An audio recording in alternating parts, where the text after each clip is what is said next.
గోదావరి జిల్లా అనపర్తి నియోజకవర్గంలోని అనపర్తి మండలం వీరరామచంద్రపురం, దుప్పలపూడి, మహేంద్రవాడ, కొప్పవరం, లక్ష్మీ నరసాపురం గ్రామాలలో వైఎస్ఆర్ పెన్షన్ కానుకలు 2750 నుండి 3000కు పెంపు మరియు నూతన పెన్షన్ల పంపిణీ కార్యక్రమంలో భాగంగా పెన్షనర్లతో ఏర్పాటు చేసిన సమావేశంలో పాల్గొన్న అనపర్తి శాసనసభ్యులు డాక్టర్ సత్తి సూర్యనారాయణరెడ్డి పెన్షన్ల పంపిణీ చేశారు.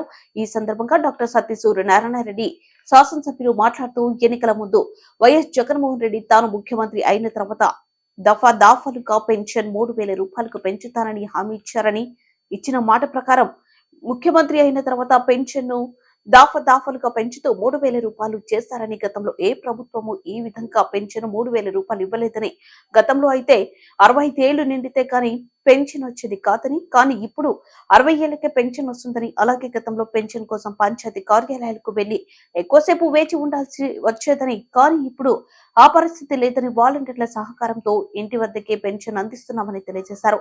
అనంతరం పాత మరియు కొత్త పెన్షన్దారులకు పెన్షన్లను అందించారు.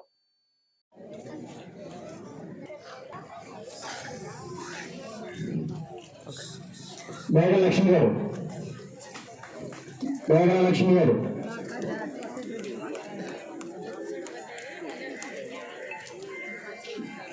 సత్యనారాయణ గారు,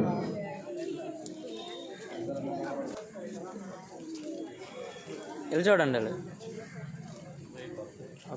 సురకాసులు పాండురంగారావు గారు,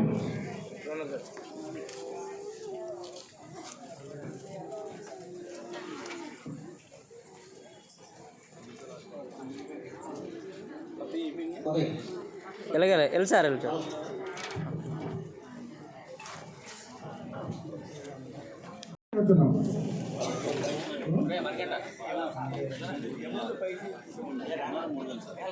పల్లెటి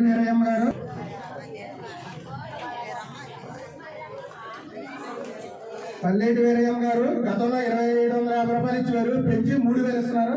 ఎమ్మెల్యే గారు చేతుల మీదుగా తీసుకుంటున్నా కోరుతున్నాం.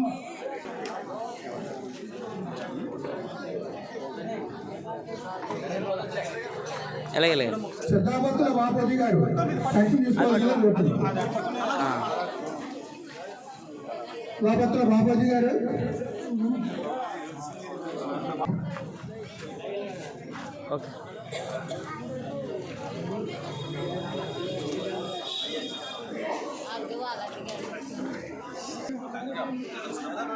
చూడలేదు. జగన్మోహన్ రెడ్డి గారు చూసిందల్లా పేదరికం ఒకటి. వాళ్ళ పేదవాళ్ళు అయితే ఏ కులమైనా మతమైనా కూడా వాళ్ళకి అర్హత ఉంటే తప్పనిసరిగా వాళ్ళందరికీ కూడా మరి పెన్షన్ ఇస్తున్నాం. గతంలో అలా కాదు. వాళ్ళ కూడా తిరిగి వాళ్ళకో వాళ్ళ పార్టీ కండువ కప్పుకోవాలనో మాకు కూడా తిరిగితేనే మీకు ఇస్తాం, జన్మభూమి కమిటీ సభ్యులని బతిమాలుకుంటేనే మీకు ఇస్తాను. ఈ రోజున మీరు ఎవరూ కూడా ఎవరి దగ్గరికి వెళ్ళి బతిమాలవలసిన పని లేదు. మీ ఇష్టం వచ్చిన పార్టీకి మీరు ఓట్లు వేసుకోవచ్చు. కానీ మీరు పేదవారు అయితే మీ అందరికీ కూడా, అంటే పేదరికం అన్నది పార్టీలకు సంబంధం లేదు. పేదవాడు ఎవడైనా సరే ఆదరించాలనే ఉద్దేశంతో జగన్మోహన్ రెడ్డి గారు ఈ సంక్షేమ కార్యక్రమాలన్నీ కూడా ప్రతి పేదవాడికి కూడా అందిస్తున్నారు. అదేవిధంగా మీ గ్రామంలో గడప గడపకు నేను తిరగడం జరిగింది. అన్ని పార్టీలలో ఉంటారు. ప్రతి ఇంటికి వెళ్ళి అక్కడికి తెలుగుదేశం పార్టీ నాయకుల ఇంటికి కూడా వెళ్ళి ధైర్యంగా చెప్పాం, మీకు మా ప్రభుత్వం వచ్చిన తర్వాత ఈ 1 లక్ష వచ్చింది, 2 లక్షలు వచ్చింది, లేదంటే ఈ 3 లక్షల వరకు మీకు బెనిఫిట్ వచ్చిందనే ఇని వాళ్ళ హయాంలో ఎప్పుడూ ఆ రకంగా చెప్పలేకపోయారు. కారణం వాళ్ళ అపోజిషన్ పార్టీ అంటే వాళ్ళు ఇచ్చేవారు కాదు. ఇంకా కొంతమంది ఈ గ్రామంలో ఉండే తెలుగుదేశం నాయకులు రావడానికి భయపడి సిగ్గుపడి ఎందుకంటే వాళ్ళ హయాంలో కొంతమందికి కావాలని తీసేసేవారు. అందుగురించి సిగ్గుపడి వాళ్ళు బయటికి రాకుండా ఆడవారినో పని పిల్లలను పంపించిన వాళ్ళు కూడా కొంతమంది ఉన్నారు మీ గ్రామంలో. కానీ మనం మాత్రం ధైర్యంగా వెళ్ళాం, ఇంకో మీకు ఇది వచ్చిందని. కారణం జగన్మోహన్ రెడ్డి గారు ప్రవేశపెట్టిన సంక్షేమ కార్యక్రమాలు ముఖ్యంగా పార్టీలు చూడకుండా ఇవ్వడంతో ధైర్యంగా వెళ్ళామని ఈ సందర్భంగా తెలియజేస్తున్నాను. ఇంకో విషయం కూడా చెప్పాలి. ఈ మధ్య తెలుగుదేశం పార్టీ వాళ్ళు ప్రతి ఇంటికి వచ్చి ఓటే చెప్తా అన్నారు. మేము అధికారంలోకి వస్తే అది చేస్తాం ఇది చేస్తాం అని చెప్తా ఉన్నారు. సరే, పేదవారికి ఎవ్వరు మంచి చేసినా కూడా మంచిదే. మరి జగన్మోహన్ రెడ్డి గారి కంటే ముందు వాళ్ళు అధికారంలో ఉన్నారు కదా. ఈవేళ జగన్మోహన్ రెడ్డి గారు ప్రవేశపెట్టినటువంటి అమ్మఒడి కానీ, లేదంటే పెన్షన్లు ఎంత పెంచడం కానీ, లేదంటే బీసీ ఎస్సీలకు సంబంధించి మరి చేయూత 18,750 కానీ, రెడ్డిలో లేని వాళ్ళకి ఇచ్చేది 15,000 కానీ, కాపుల్లో లేని వాళ్ళకి ఇచ్చేది 15,000 కానీ, ఇవన్నీ ఎందుకు ఇవ్వలేదు వాళ్ళ హయాంలోనూ? ఇందులో కనీసం ఒక్క పథకం ఇచ్చారో ఆలోచించండి. ఒక్కటి కూడా ఇవ్వలేదు.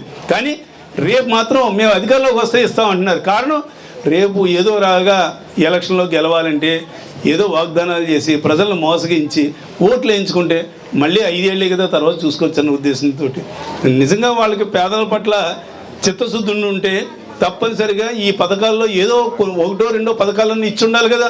ఒక్కటి కూడా ఇవ్వలేదు. అంతకాలం ఇవ్వని వాళ్ళు ఇప్పుడు ఇస్తారట అంటే ఇది ఎక్కడైనా నమ్మశక్యమే? ఒక్కసారి ఆలోచించండి. కాబట్టి మీ అందరికీ కూడా నేను చేసే విజ్ఞప్తి ఏమిటంటే, ఇందులో మరి పెన్షన్దారులు అంటే చాలామంది పెద్దవారే ఉంటారు. అన్నీ కూడా మీకు తెలుసు ఏ ప్రభుత్వంలో ఏ రకంగా ఇచ్చారు అన్నది విషయ జ్ఞానం అంతా కూడా పరిజ్ఞానం బాగా ఉన్నవాళ్ళే. మీరు బాగా ఆలోచించి నిర్ణయం తీసుకోండి.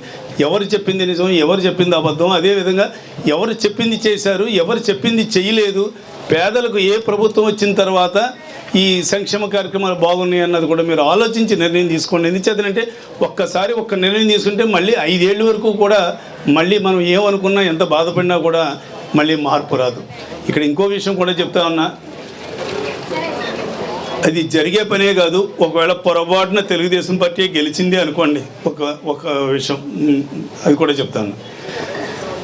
వాళ్ళు ఒకటే అంటారు, ఇన్ని సంక్షేమ పథకాలు పెట్టినా జగన్మోహన్ రెడ్డి గారికి ఓట్లు వేయలేదు కాబట్టి ఈ సంక్షేమ పథకాలు అవసరం ఉంది తీసి పడేయచ్చని తప్పనిసరిగా వాళ్ళు తీసేస్తారు. డౌట్ లేదు. వాలంటీర్ని రద్దు చేస్తారు, ఈ పథకాలు కూడా రద్దు చేస్తారు. అందులో మాత్రం డౌట్ లేదు.